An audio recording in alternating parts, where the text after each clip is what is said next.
Alright, we're going to talk a little bit about resonance in this video. We're getting close to the end of the notes here. To start talking about resonance, we need to understand the natural frequency. The concept of natural frequency is actually very simple. It's the frequency at which an object wants to vibrate. Now you need to know that all objects, all materials, all molecules, everything has a natural frequency. If we simply do something as simple as tap a pencil on the table, you hear that sound because the pencil is hitting the table, it's creating vibrations in the pencil, and those vibrations create sound. But nobody would really say that this is music. And the reason is because it's not particularly musical, not unless you put those beats together into a certain beat pattern.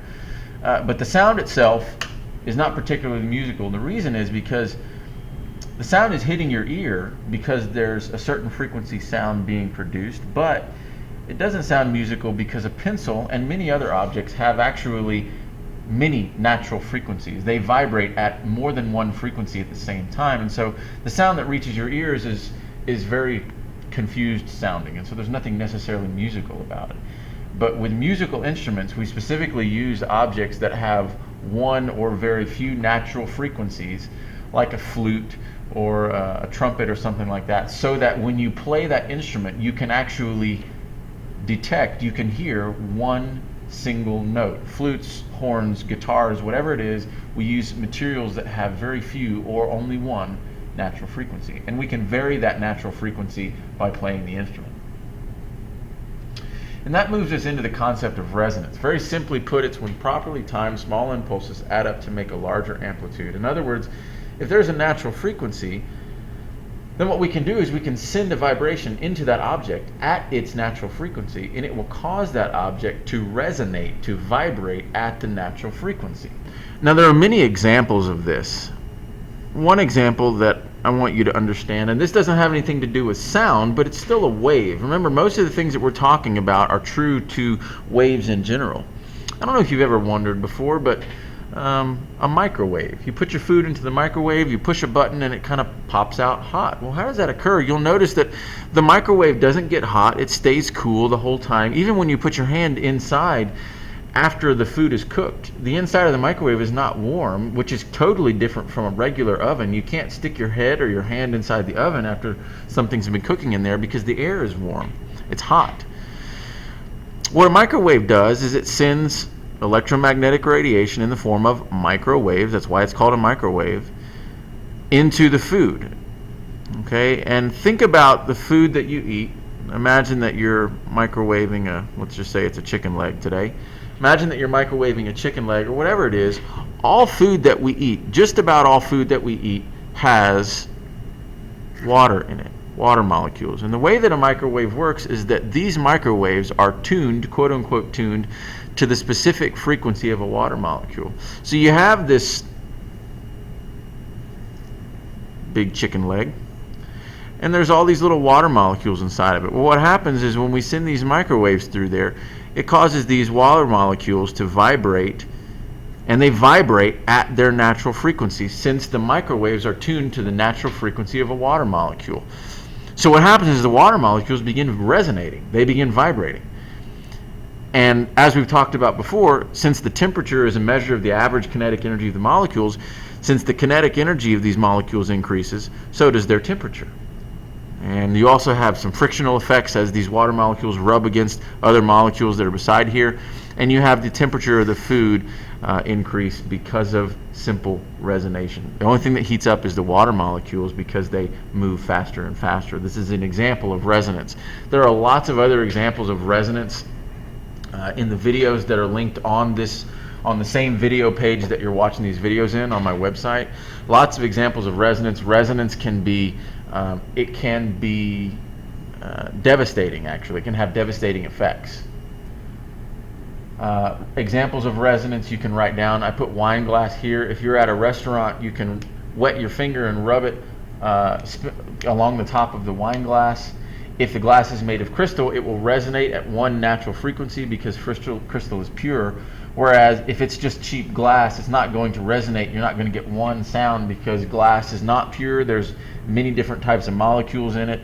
And so there are many different resonant many different natural frequencies that it will resonate at. You might get a sound every once in a while, but nothing that's very pretty and nothing that's consistent.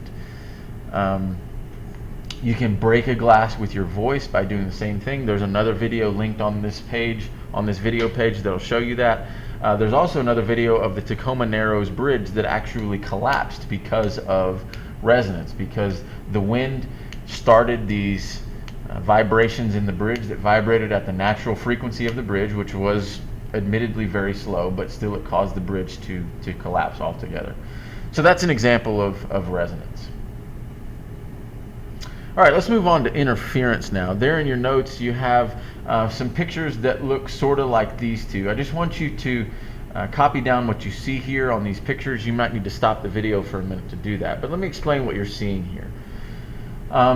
Imagine that there's a string stretched between these two hands, and each of these people will create a wave in the string at the same time, and these waves begin to travel towards each other. These waves, you need to write down in your notes, they are in phase with each other. That means they're both crests, or they could both be troughs down here at the bottom. They're in phase though, they meet in phase. So crest meets with a crest and a trough meets with a trough. When two waves interact with each other, they will interfere in actually a number of different complex patterns, and constructive and destructive interference is, they kind of represent the two ends of the spectrum. So what happens with constructive interference when these two waves meet in phase? They will, since they're in phase, they're going to kind of add to each other. And there's a really good couple of videos on what this looks like practically, but constructive interference means that if they meet in phase, they create a wave that's larger in amplitude than either of the two individual waves. The amplitude increases. But this only happens for a moment, and after the two waves meet, they actually continue to move past each other. This wave continues on in this direction, and this wave continues on in this direction. So that's constructive interference. Again, I'm going to give you an example of that in just a minute, and there's another example of how constructive interference works with sound lower on this page in the video section. Destructive interference, on the other hand, happens when the waves meet out of phase with each other. That means a crest meets up with a trough. They're out of phase, and because they're out of phase, they sort of fight each other. And you end up getting destructive interference, which is a wave pattern, a wave that is lower in amplitude than either of the two individual waves, if not completely zero. In this particular example, because these two waves have the same amplitude, they completely cancel each other out, and we get a zero wave in the middle. But it doesn't mean that the wave is destroyed. This energy continues to travel on. Notice that the trough that was traveling to the left continues to the left this way, and after the interference, the crest that was traveling to the right continues to the right. They travel past each other. Again, there are some videos that show you real-life examples of how this occurs in a slinky. I want you to notice, first of all, that remember, constructive interference happens when the waves are in phase, and it creates a wave that has a high amplitude. Destructive interference happens when the waves meet out of phase, and it creates a wave that has a very low amplitude. Notice that in these pictures, the waves are pictured as transverse waves. Now, what we're talking about in this video is not a transverse wave. We're talking about sound, which is a compression wave. Just know that we can get interference with a compression wave as well, and a crest in a compression wave corresponds to the compression, and a trough in a transverse wave corresponds to the rarefaction in the compression wave. The compressions can still meet up with the compressions, the rarefactions can still meet up with the rarefactions, and compression waves can still interfere just the same as a transverse wave can. It's just harder to draw it with a compression wave, which is the reason why we depict it with transverse waves here. All right, so that's interference. Take a minute now and pause this video and go and watch those videos of interference and look at how they work and what the examples are with interference. With interference, we get sound patterns like beats, and we're going to talk about interference patterns with light as well a little bit later on in a couple weeks. The beats that you hear with sound, and it sounds like this, go and watch the video. Let me let you hear it again. This is the beat sound that you hear. Again, go watch the video on sound beats that I made, and you'll be able to hear the full explanation of this. But you hear a pattern of loud and soft sounds. Loud, soft, loud, soft. And that happens because sometimes the waves meet in phase and they constructively interfere with each other. So this is an example of a crest meeting up with a crest at these times. And then sometimes they meet out of phase, where a crest meets up with a trough, such as these here. When they constructively interfere, such as the green times, you get loud sounds. Remember, constructive interference results in high amplitude. And then destructive interference results in low amplitude, soft sound. So you get loud, soft, loud, soft. That's why you hear that beat sound. The same thing happens if you're sitting at a traffic light waiting to turn, and you can hear your own blinker, and you're looking at the persons in front of you. You might notice that sometimes the blinkers match up exactly, but they don't stay that way. They'll get out of sync, and then sometimes they may get 180 out of sync to where yours is off while the other person's is on, or vice versa. And then you notice that they come back into sync a little bit later on, and they keep going in and out of sync. The reason why is the exact same reason we get beats here, is that these are two waves of different frequencies. And because they have different frequencies, sometimes they match up exactly, and they look good to us, and they sound good to us, but sometimes they don't match up exactly, and it creates a soft sound. It creates a low amplitude, creates beats. And the beat is the period of a loud sound followed by a period of soft sound, and vice versa, that pattern that we heard in the sound. And it's created by constructive and destructive interference. It only occurs when two waves have different frequencies. Those frequencies meet up, they interfere with each other as they hit your eardrum, and you get that beat pattern. And the beat frequency is something you need to understand. The frequency of the beats, that means the number of beats we hear per second, is determined by the difference between the two frequencies. And that difference is very simple. In other words, if I play two sounds, one of 300 hertz and the other one is 302, the difference between those two is 2. Therefore, I'm going to hear 2 beats per second. Therefore, the beat frequency we say is 2 hertz. We can also say that, let's say I produce one that has a frequency of, let's say, 400 hertz, 400 Hz. I know my handwriting is not very good, but you get the point. And let's say we hear a beat frequency of 10 hertz, 10 beats per second. Well, if there's 10 beats per second, that means the difference between this and the other sound I'm playing must be 10 hertz. So that means I'm either playing a 390 hertz sound or a 410 hertz sound. Either could be the case. The point is they have to be 10 off from each other.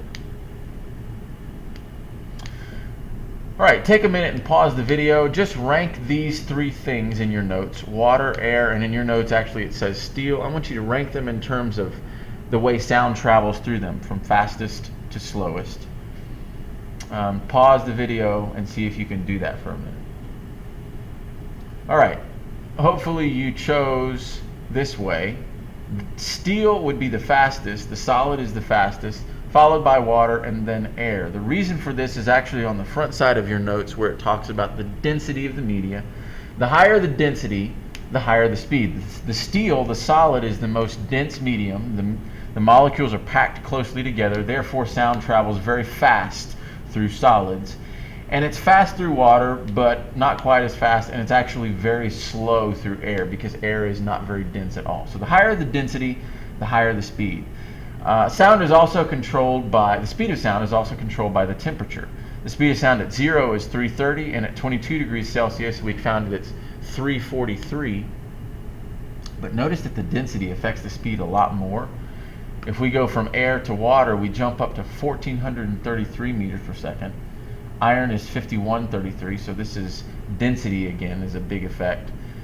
Steel is 6100, and diamonds, the speed of sound in a diamond is 12,000 meters per second. And that's, even as fast as that is, you need to know that it's 4 orders of magnitude slower than the speed of light. 300 million meters per second is the speed of light. The point of all this is to know that that the speed of sound is controlled by the medium itself, and the more dense the medium, the faster sound goes.